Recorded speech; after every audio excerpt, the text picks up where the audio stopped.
আর কয়েকদিন পরেই school service কমিশনের দ্বিতীয় SLST পরীক্ষায় বসতে হবে। খুব অল্প কয়েকদিন সময়ের মধ্যেই ক্যান্ডিডেটদের প্রিপারেশন নিতে হচ্ছে। আপনারা অনেকেই হয়তো প্রিপারেশন প্রায় শেষ করে ফেলেছেন। এখন জেনারেটিভ AI ব্যবহার করে আপনারা আপনাদের নিজস্ব প্রিপারেশন কিভাবে আরো উন্নত করতে পারেন, তার জন্যে এই প্রচেষ্টা। আমি প্রথমে গুগল জেমিনিতে যাই। এখানে প্রথমে আগে থেকে ডাউনলোড করে রাখা নবম দশমের হিস্ট্রি সিলেবাস SSCর আপলোড করি। এবার এখানে লিখি ওপরের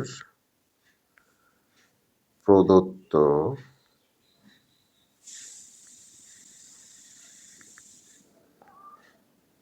সিলেবাস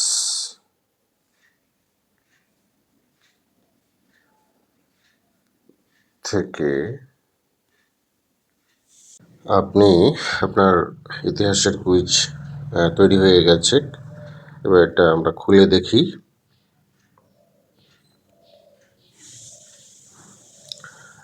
সিন্ধু উপত্যকা সভ্যতার পতনের একটি সম্ভাব্য কারণ কী ছিল? 4টি অপশন দেওয়া আছে।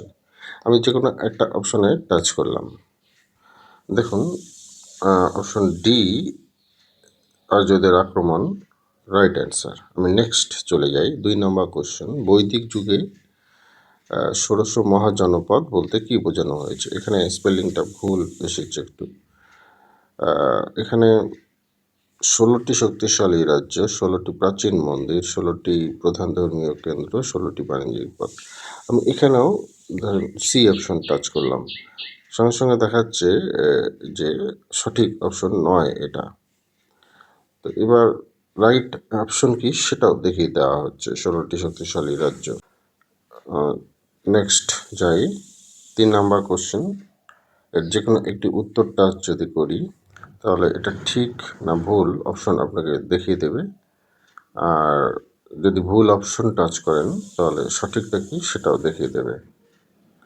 এভাবে নেক্সট করতে করতে আপনি 7টা কোশ্চেনেরই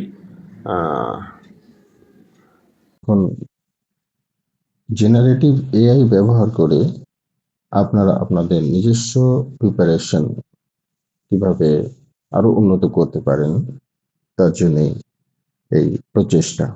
আপনার নর্মাল পড়ার টাইমের বাইরেও কোথাও বসে আছেন বা শুয়ে আছেন বা অন্য কাজে ব্যস্ত আছেন, তখন এগুলো টেস্ট করতে পারেন, অর্থাৎ একটুকু সময় আপনার নষ্ট হচ্ছে না। এইভাবে জেনারেটিভ AI এর সাহায্যে আপনি আপনার পরীক্ষা প্রিপারেশনকে আরো বেশি উন্নত করতে পারেন। আমি এখানে নবম দশমের ইতিহাস বিষয় একটা মডেল হিসাবে নিয়েছি। সব সাবজেক্ট বা সব বিষয়েই এইভাবে আপনি জেনারেটিভ AI ব্যবহার করে নিজেকে পরীক্ষা করতে পারেন। যদি এটা ব্যবহার করে আপনার ভালো হয় বা আপনি সফল হন, তাহলেই এই উদ্যোগের সফলতা।